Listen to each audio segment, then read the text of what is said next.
and welcome to the At Peace Parents podcast. I'm Casey, and I'm here to empower you in your decision-making as a parent of a demand-avoidant child.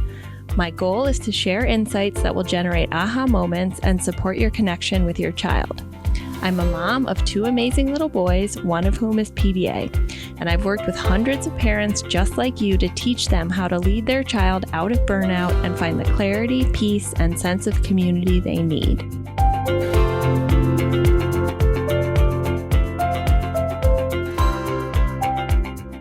What can we do as parents when our PDA child or teen is at risk of harming themselves or others? So putting others in danger or putting others in a situation of physical harm. So, hi, I'm Casey. I'm the founder of At Peace Parents, and I've worked with hundreds of families raising pathologically demand avoidant children and teens, and have supported parents to help them find peace on their journey and also be able to stabilize their homes. So today we're going to talk about a topic that is both near and dear to my heart and difficult to talk about because it involves violence.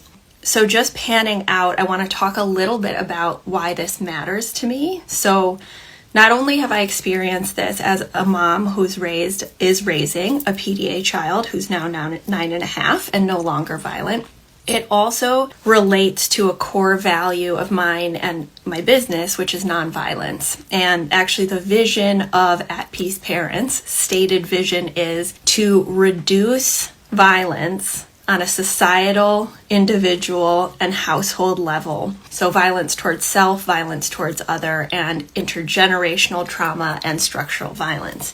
So this is a topic that's near and dear to my heart, but it's also a very vulnerable topic and triggering topic to parents. So we're going to go through this the best we can because I want to be able to give you guys some clarity about how to think about this, how to define what you're doing, how to make decisions, and 5 ways to support yourself if you're finding yourself in a situation where you are at risk of physical harm, your child is physically harming a sibling, or the PDA child or teen themselves is at risk, like they're eloping out the front door towards traffic, okay? So the first thing I want to do is introduce the concept of risk mitigation, okay? So on social media, I've talked a lot about things like accommodations and declarative language and, signaling safety and even de-escalation, which is a strategy that you can use to de-escalate a panic attack when your PDAer, regardless of age, is in their survival brain and having a fight-flight response. However, that is a strategy, right? Where you might get low on the ground, you reduce your speech. If you do say anything, it might be a minimal declarative sentence like, I'm here for you, or I'm so sorry, this is so difficult.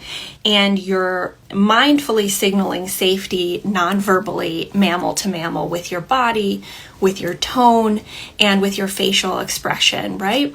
But whenever we share that strategy, rightfully, a lot of parents comment, well, I can't do that because I'm being attacked, or I can't sit on the ground and signal safety when my kid's running out the front door. And that is absolutely valid, and I am with you, and that has happened to me. So today we're going to talk about risk mitigation, which simply means choosing the course of action that is likely to result in the least amount of harm for everyone involved, okay?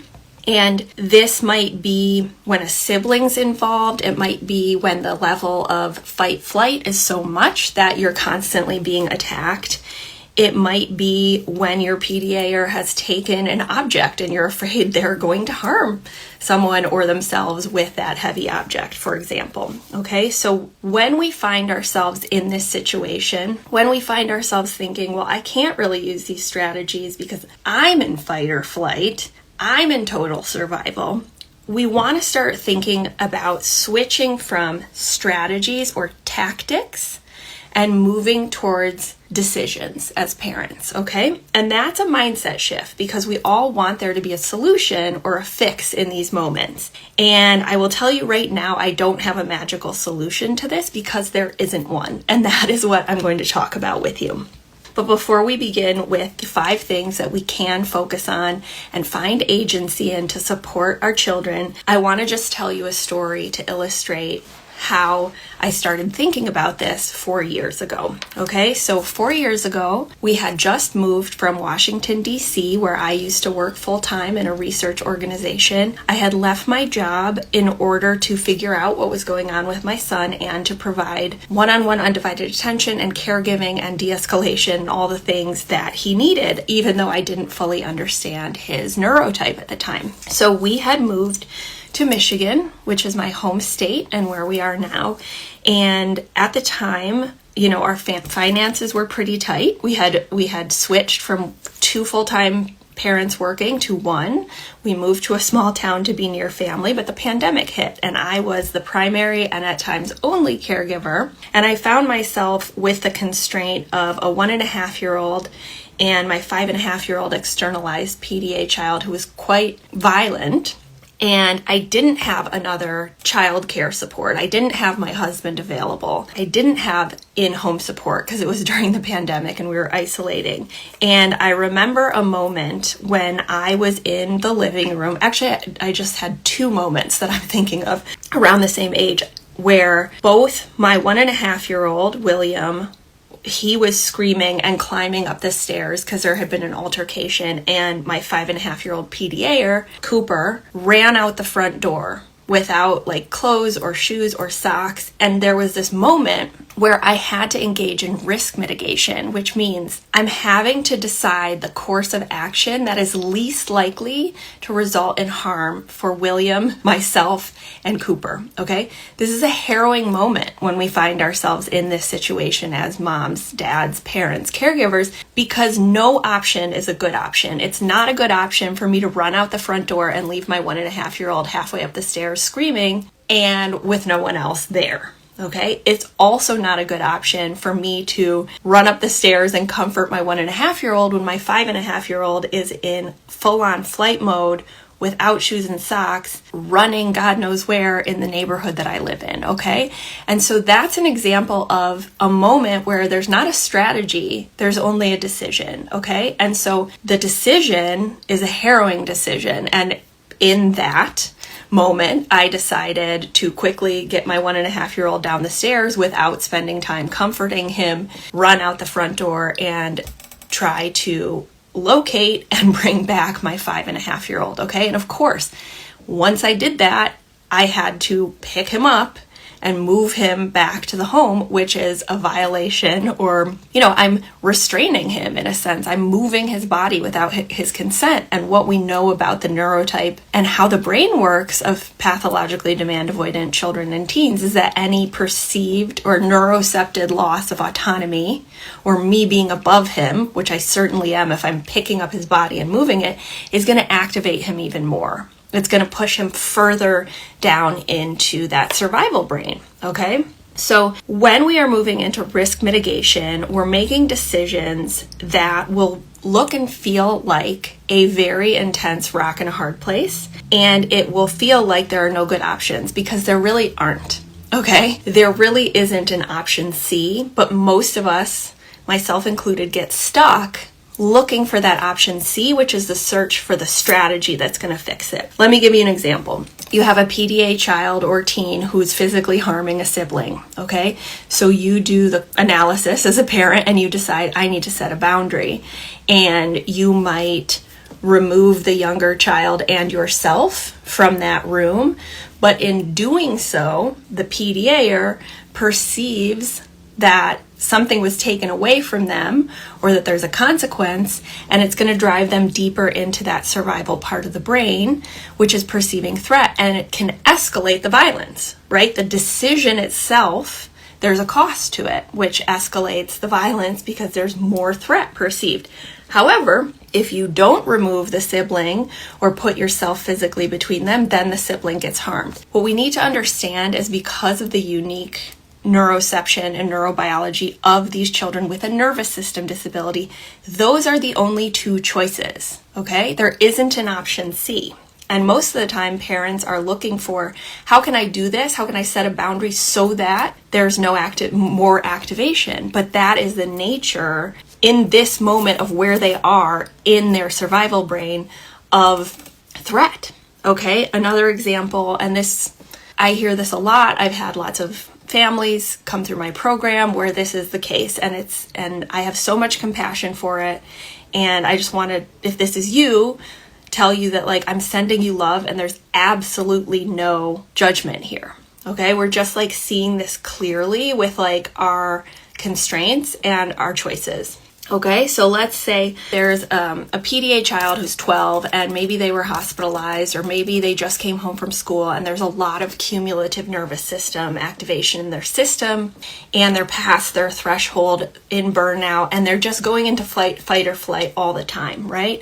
And what that looks like is it's being directed towards mom, who's the safest of the safe nervous system in the home. And what that's resulting in is like the mom getting bruised and hit and kicked and beat and feeling like she's in an abusive relationship. Okay? But in the moments, in the choice points that she has, once the child has reached that level of perception of threat, there's really only two really terrible options. One is to stay and try and de-escalate while you're receiving the fight behavior, which is traumatic and not sustainable for a lot of us who have experienced this. But if she removes herself, like going into a closet, locking herself in the bathroom or a bedroom, or even getting into the car and leaving the house, we see an escalation and more violence and destruction as a result of that, because of that decision, because the PDA child is perceiving that loss of autonomy from the door that's locked. Okay, so this is the ultimate catch-22, and it relates to how our PDA children and teens' brains work, okay? And this is why it's different, I believe, than other neurotypes, because at the crux, there is a survival drive for autonomy that will override other survival instincts, including safety. Okay? And so when we have a brain that is perceiving threat often and sometimes constantly, and they reach that threshold, in that moment, there is nothing we can do to change that behavior because they're perceiving that a lion is in front of them. And so knowing that that is the root cause of the perception of threat and the fight-flight behavior, which is driven by a subconscious nervous system response, this leads to a parenting choice that defines our experience as parents of PDA children and teens, which is you're only ever activating or accommodating. There aren't other choices. Okay, that doesn't mean we don't ever set boundaries in order to activate, but I'm telling you now, I don't have strategies or tactics in the moment that fix the activation, because by the time they're at that point, they are already not in their thinking brain and not even necessarily fully conscious of what they're doing. Okay? So what can we do? There's 5 things that I want to share with you to help you think through the big and little picture of what you're going through if what I'm saying is resonating to you. Okay? So we're going to talk about briefly 5 things. 1, preparing beforehand. 2, having an action plan. 3, understanding truly and accepting that there is no option C in the moment. 4, with that knowledge, re-examining our decisions and accommodations in every other moment besides the tipping point. And 5, re-examine the constraints of our lives. And those, some are malleable, some are not. Okay? So first and foremost, prepare beforehand. This may seem obvious to some of you, but it can be helpful to have a reminder or a little push or a seed planted to support you. So what do I mean by preparing beforehand? This means preparing the space. Okay, so if you have objects that have been wielded, like, a really big, nice cement vase, or you have mirrors, or you have sharp objects that you need, you can remove them and, put sharp objects in a tackle box in your room, or, remove it so it's not available, or so that there's a transaction cost in order to get to that object, and it gives you time. This seems obvious, but it's incredibly important, and we want to think about this as setting up our home environment to the extent that we can with the most amount of safety possible. Okay? Second, have an action plan. And what this means is whether it's just you as a single parent or if you have a partner, talking through what to do in the moment and acknowledging that a lot of the decisions, remember, we're moving from strategies to decisions, will be imperfect and messy and hard. Okay? So for example, talking through with your partner, like if you're a mom who is in this situation where you're constantly being attacked physically and you can't go on, making a plan, even if you don't have a partner. Is there a bathroom that you can go to and lock? Is there a possibility for you to go to a car and sit in it or drive around the neighborhood? This will depend on the age of your child. This will depend on a lot of different things, but this is just, I'm giving you this action plan idea because I want you to understand that this is a cost benefit decision, right? Sometimes we have to, the cost of staying is so high that it would not allow us to continue in a sustainable way to parent over the long term or in the moment, okay? Another example is, a family who had like really nice windows and drapes and stuff like that. And they wanted to know, like, do we just try and de-escalate our child when she's having a panic attack? Or we have this like sensory room right over here with like padded walls and fidgets and no windows. Like, we don't want to move her because it will activate her, because it's the loss of autonomy and them deciding, so it's going to activate her nervous system more. However, in the big picture, once she gets there, the parents' nervous systems have calmed and she is able to safely express that fight flight in a way that is not as risky, right? We're mitigating the risk. We're not getting rid of it, because when someone's having a nervous system response to perceived mortal danger, like I'm going to die, we can't stop that. That is an evolutionarily wired response that has kept the human race alive throughout history. Okay, so we're mitigating risk. So in this case, the family had to engage in what I call cost-benefit decision making. This is something I teach in depth in the Paradigm Shift program. But for the purposes of here, the basics are recognizing the constraints, right? Which might be like your finances, your family structure, your neurotype, your geography, etc., which you can, in the moment, you can't change. And then recognizing the costs and the benefits to both the PDA child and to the family system. So in this case, we were looking at the PDA child. And yes, there was a cost. There was a benefit to leaving her where she was to have a panic attack in some ways, because they weren't activating her with the moving her to another room. But the cost was higher of letting her stay in that room, because she would start to, try and break things, and then the parents would have to intervene, which would escalate her even more. So activating her temporarily to support her to get to a room that was safe actually had a lower cost overall. And then we can examine the costs and benefits to the family system, which is like, what are your nervous systems doing? Are you able to de-escalate when we're in a room where there's a bunch of objects that could be broken? Or is your nervous system more able to actually implement strategies when you're in a safer space, right? And these cost-benefit decision-making is a tool. It will not be the same outcome or decision for each family, because all of us have different constraints and cost-benefit decisions. Okay, so first, prepare beforehand to have an action plan. And again, we're not talking about right and wrong or normative anything. We're just talking about objectively what's happening right now, looking clearly at the cost benefits and making a decision. Okay. Third, understand that there is no option C in the moment of activation. Okay, and this is a place where myself included, and I think many of us as parents of PDA children and teens get stuck for long periods of time. Okay, so we get stuck because we're looking for a strategy or a solution that will make us not have to be in these moments, these choice points, right? And there are things we can do over the long term. But in the moment, there isn't a magic solution that I'm hiding from you that I only share with my paradigm shifters or coaching clients, because there just isn't one. And I remember my own search for the professionals, for the advocate, for the whatever it was strategy that would be like the magic bullet, that would be the thing that I wasn't understanding and like make it all work, right? But there isn't one, okay?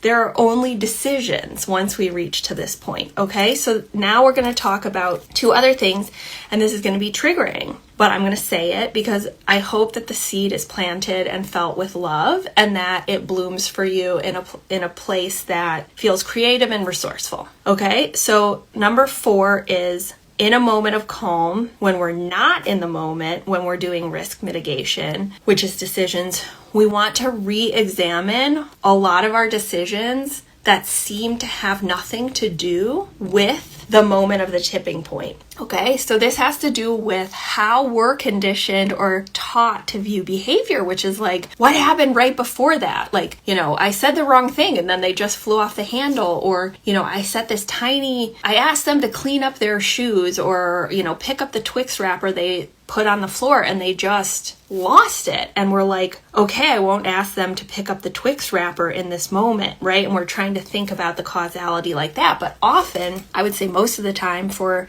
these PDA children and teens, it's cumulative, okay? So by the time they're getting past their threshold and into that survival brain and staying there, and that's when we see this level of fight flight, that is a result of cumulative nervous system activation that's repeated over and over in something like a school environment where they're not fully accommodated, right? Or therapies that are asking them to mask their nervous system response and comply with behavioral strategies. Or maybe it's our parenting, which was the case for me, which was like strict parenting with rewards and consequences, making them do chores, making him finish what was on his plate, doing timeouts, right? So every time we're engaging in those choice points as parents that seem like the right way to parent, it's a drop in their like bucket or container of nervous system activation. And it could be over the course of a week, but then you're finding yourself in the moment where you have to engage in risk mitigation. But in order to truly reduce the level of violence, we have to look at all the other things going on, right? Because that's what's leading to it, right? It's cumulative over time. It could be in a day, it could be in a week, it could be in a month. Okay, so it may seem like it's not that big a deal to make my kid do these chores and do their homework and get to school on time, and maybe they're complying. But if your child is PDA, the logic is that every time they do that, it's building in the system towards that moment of fight flight where you're experiencing violence. And I know that that is hard to hear because every part of me wanted my son to be in school. Like I wanted to be away from him because he was violent and screaming and I was traumatized, right? So like sometimes we have to re-examine these decisions in the short term for our long-term peace. Okay? So finally, we want to re-examine constraints. And often we think of constraints as static.